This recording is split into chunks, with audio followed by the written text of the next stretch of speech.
কি ব্যাপার মিহির, তুমি আশ্রমে যাওনি এখনো?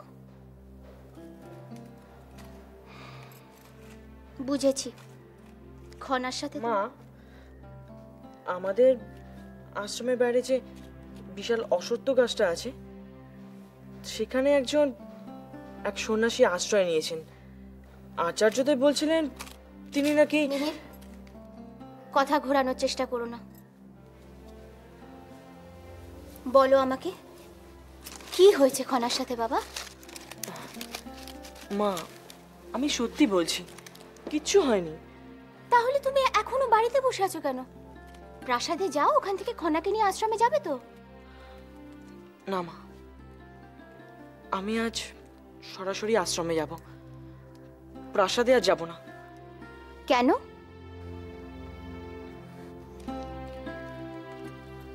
কি হলো মিহির, বলো আমাকে। প্রয়োজন নেই তাই। ওমা, সে কি কথা?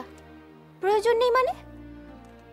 মানে খনা এখন নিজেই আশ্রমে যেতে পারবে, আমার আর প্রাসাদে যাবার কোনো প্রয়োজন নেই। মিহির বাবা, তুমি অনেক বড় হয়েছো, এখনো এসব শিশু সুলভ। আমি আসছি। মিহির, মিহির তুমি কিন্তু প্রাসাদে। মিহির, মিহির।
কাল থেকে তুমি আমার সঙ্গে আর আশ্রমে যাবে না, নিজের মতো যাবে আর নিজের মতন প্রাসাদে আসবে।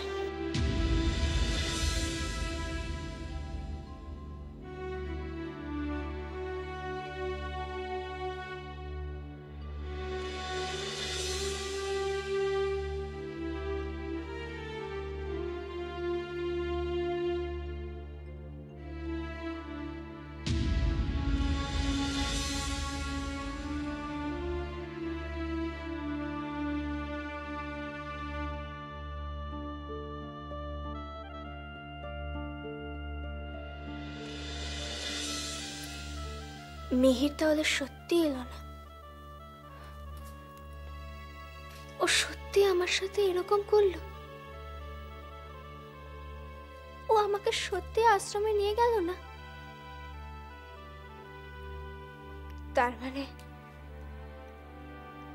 তার মানে আমি মিহিরের কাছে এতটাই মূল্যহীন যে ও আমাকেও না। আর কোনোদিনও আমি মিহিরের জন্য অপেক্ষা করব না, কোনোদিনও না, কোনোদিনও না।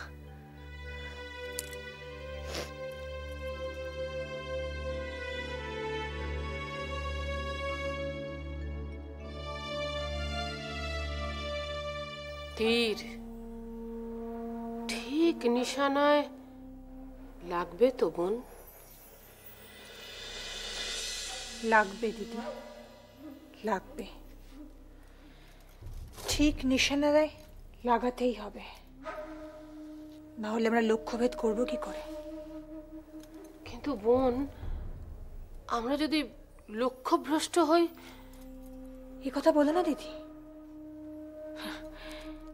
এমনিতে এখন যে পরিকল্পনা করেছি তা বাস্তবায়িত হওয়া শুধুমাত্র সময়ের অপেক্ষায়।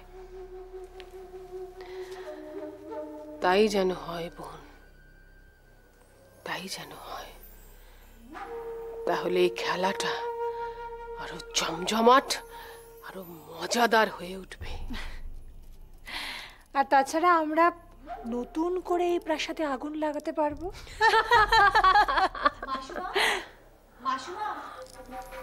এসো যশোধরা, ভেতরে এসো।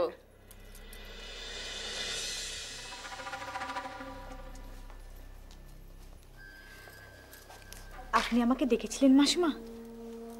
হ্যাঁ যশোধরা, তোমার সাথে আমার একটা বিশেষ প্রয়োজন আছে তাই। কি প্রয়োজন আছে বলুন।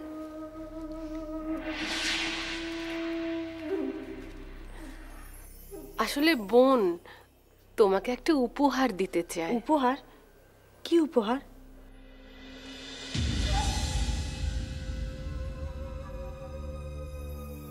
এটা কি?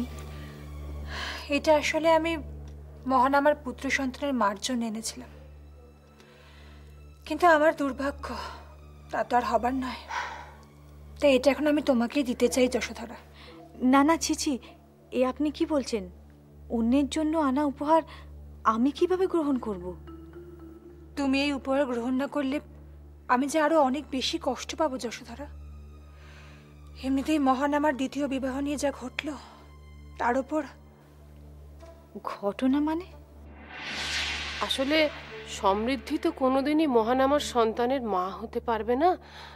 তাই আমরা ভেবেছিলাম মহান আমার দ্বিতীয় বিবাহ দিয়ে এই রাজবংশ উত্তরাধিকারী নিয়ে আসব, কিন্তু তা তো হবার উপায় নেই।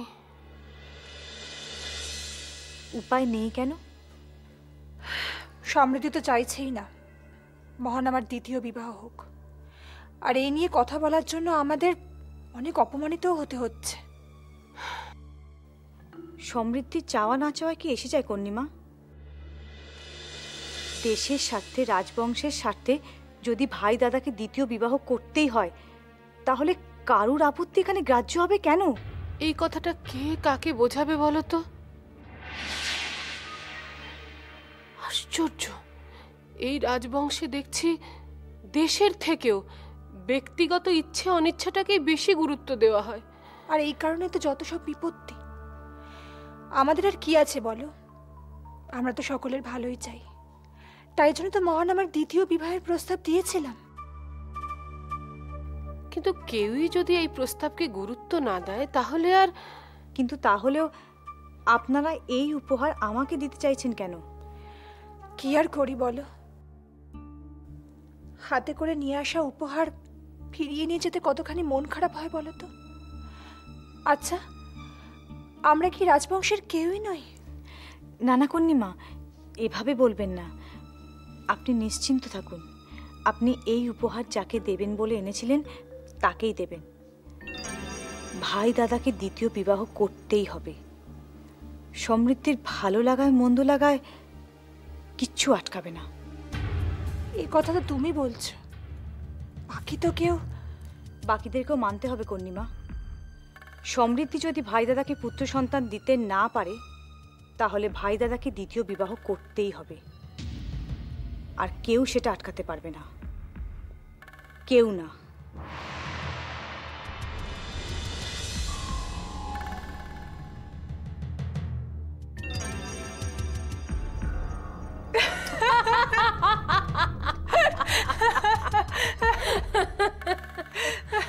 মহারাজ, আপনাদের সবাইকে একটি সুসংবাদ দেওয়ার আছে। হ্যাঁ বলুন। আগামীকাল মিহিরের যোগ্য পবিত্র অনুষ্ঠান সম্পন্ন করার পক্ষে অত্যন্ত শুভ দিন। তাই বলছিলাম। বাহ, এ তো বড় ভালো কথা। রেবতী নিশ্চয়ই সংবাদে খুবই আনন্দিত। না রানীমা, তাকে এখনো ওই সংবাদ জানানো হয়নি। রাজপুরোহিত মশাই, এই সংবাদে আমরা সকলে অত্যন্ত খুশি। মিহিরকে আমাদের শুভেচ্ছা দেবেন। আপনি হঠাৎই এই সিদ্ধান্ত নিলেন বুঝি? সব দিক বিচার বিবেচনা করে দেখলাম আগামীকালই অত্যন্ত শুভ দিন। তা না হলে এর পরের 1 মাস। না না, ভালোই করেছেন। রাজপুরোহিত মশাই, কোনো কিছুর প্রয়োজন পড়লে নিশ্চিন্তে বলতে পারেন, দ্বিধা করবেন না। অবশ্যই মহারাজ, তবে মিহিরের প্রতি আপনাদের স্নেহ আশীর্বাদ বজায় রাখবেন, তাহলে আর কোনো কিছুরই প্রয়োজন হবে না। আমি একটা কথা বলবো? আচ্ছা, এই অনুষ্ঠানটা যদি আমরা রাজপ্রাসাদেই করি? প্রাসাদে? হ্যাঁ, কেন নয়? প্রাসাদে এরকম একটা আনন্দ অনুষ্ঠান বহুদিন অনুষ্ঠিত হয়নি। এ তো অতি উত্তম প্রস্তাব। কি বলো জয়দ্রথ? অবশ্যই, প্রাসাদে এই ধরনের মাঙ্গলিক অনুষ্ঠান আয়োজিত হওয়া তো শুভ লক্ষণ। না না, আপনারা এখনই এত ব্যস্ত হবেন না। প্রাসাদে এই সময় এখন যদি এই কাজ করি, মানে... আপনি কি সংকোচ বোধ করছেন? না মহারাজ, ঠিক সংকোচ করছি না, তবে... রাজপুরোহিত মশাই, মিহির আমাদের সন্তান তুল্য।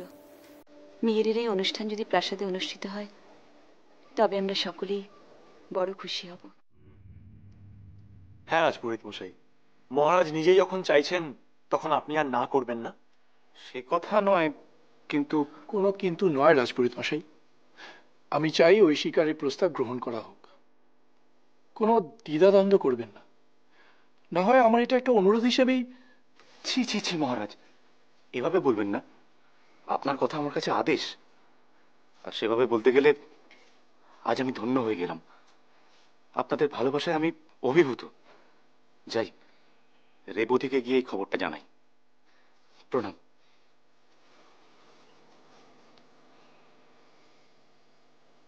প্রাসাদে এতদিন পর এমন একটা আনন্দ অনুষ্ঠান অনুষ্ঠিত হতে চলেছে। যাই, অন্দরমহলে গিয়ে প্রস্তুতি শুরু করি।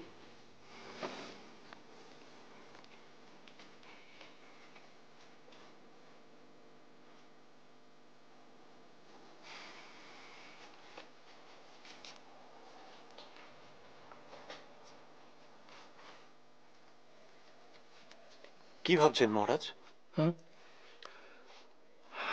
সুরক্ষার কথা ভাবছি জয়দ্রথ।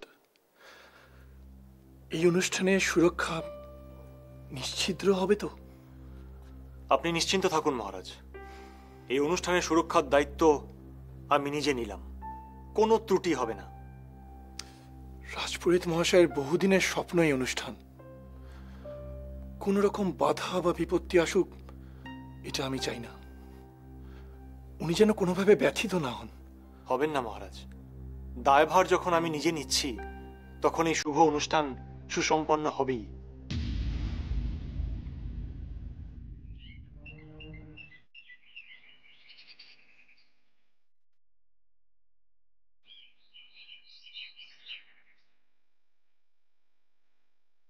মিহির, ও তুমি? বাবা কি ভাবছিলে এক মনে? না, তেমন কিছু না। তা তুমি এ সময় এখানে, কি ব্যাপার? আসলে আমি খনার জন্য... ও, তুমি খনাকে দেখেছো? আসলে ও তোমার সঙ্গে আসছে না? না, আসলে আমি জানি না ও এখন এই মুহূর্তে কোথায়। সে কি, তোমরা তো একসঙ্গে আশ্রমেই ছিলে নিশ্চয়ই, তাহলে তুমি জানো না সে কোথায়? না, আসলে আমি একাই আশ্রম থেকে আসছি। তবে যাই হোক, এখন চলি, ওদিকে মা আবার চিন্তা করছে। মিহির,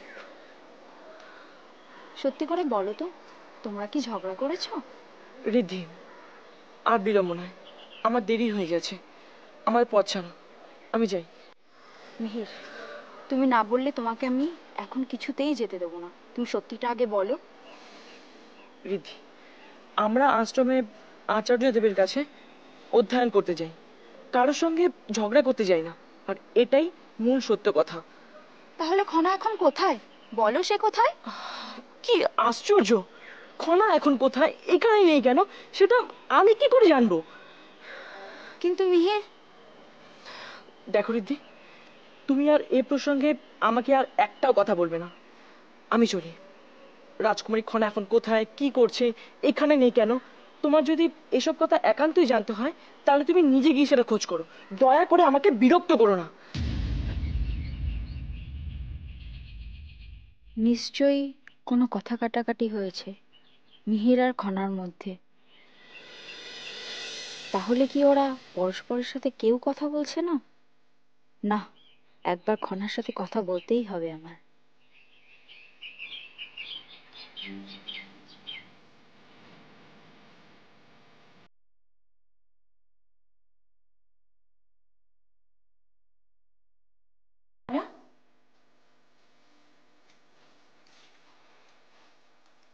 কি ব্যাপার খনা, গম্ভীর হয়ে কি ভাবছো তুমি? কই মা, কিছু না তো। কিছু না মানে? আশ্রম থেকে ফেরার সময় তুমি এমন ভাবে হাঁটছিলে যেন কোনো কিছু লক্ষ্যই করছো না। মা, আসলে আজ আচার্যদেব যা যা আশ্রমে বলছিলেন সে কথাগুলোই আমি এখন ভাবছিলাম। খনা, তুমি যা বলছো তোমার মুখ কিন্তু তা বলছে না।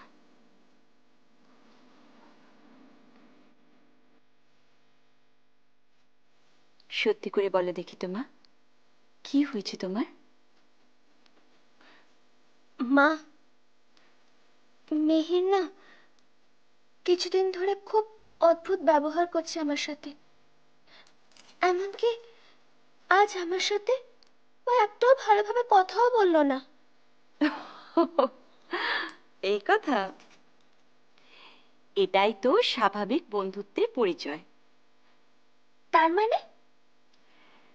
তার মানে যে যার যত বন্ধু হয় তার সাথে তত ঝগড়া হয়, মনোমালিন্য বাড়ে, বুঝলে? সেই কোন ছোটবেলা থেকে তোমরা একসাথে বড় হয়েছো, তাই হয়তো। কিন্তু মা,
দেখি, এসো।